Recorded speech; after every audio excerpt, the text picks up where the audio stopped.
Hello you, welcome to This Is How We Start Up, where we go behind the scenes of our software startup, Reputation Stacker.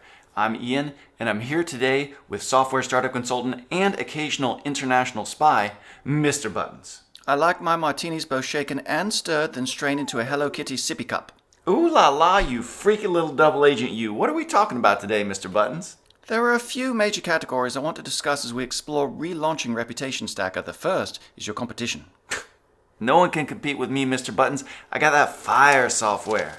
Right, so let's say, hypothetically, that you didn't have that fire software and you were in the market to sign up as a user of a software to, help your business get more reviews. What would your options be?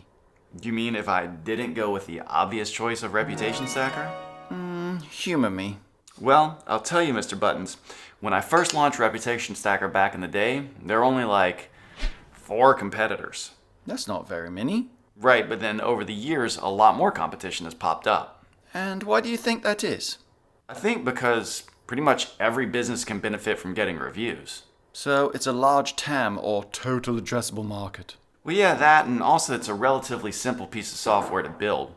What's interesting, though, is that most competitors that sprang up over the past few years have either died and gone up to that big software graveyard in the sky, or they morphed their products so much that reviews are now like a side feature as opposed to the main focus. And why do you think that most of them have either died a violent and bloody death or pivoted? I think the ones that died off were just trying to make a quick cash grab and didn't have enough of a brand or a stable user base to make it last for the long run. What about the ones who pivoted and changed their product? Those were the VC-backed companies. I'm guessing their venture overlords told them to make more money, and so they figured the best way they could do that was to have a more expensive product, so they just kept on building and building on top of the original product, so the reviews were kind of pushed to the side, and those products worked fine, but they're just not about getting reviews anymore. Like when YouTube pivoted from being a digital escort service to being a dedicated advertising platform for the never-ending Mr. Beast movie. Kind of, I guess. So, who does that leave as your direct competition? Well, there's still a few direct competitors, and they all more or less work the same, and that's been a problem in eating into our market share. There's just not a lot to differentiate the different review software providers. Until now. Is this the part where I'm supposed to ask you what's new in Reputation Stacker that differentiates it from the competition so you can intro a thinly veiled video sales letter? No? Maybe? Let's save that for our next session, because I want to dive into it, and it's going to need to be really good if you expect to differentiate Reputation Stacker from the competition. Oh, it's good, Mr. Buttons.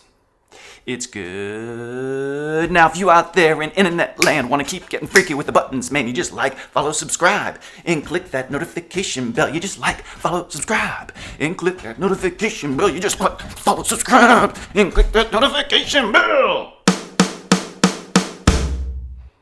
In the little song you just sang, when you said getting freaky with the buttons, man, what specifically do you mean, by getting freaky?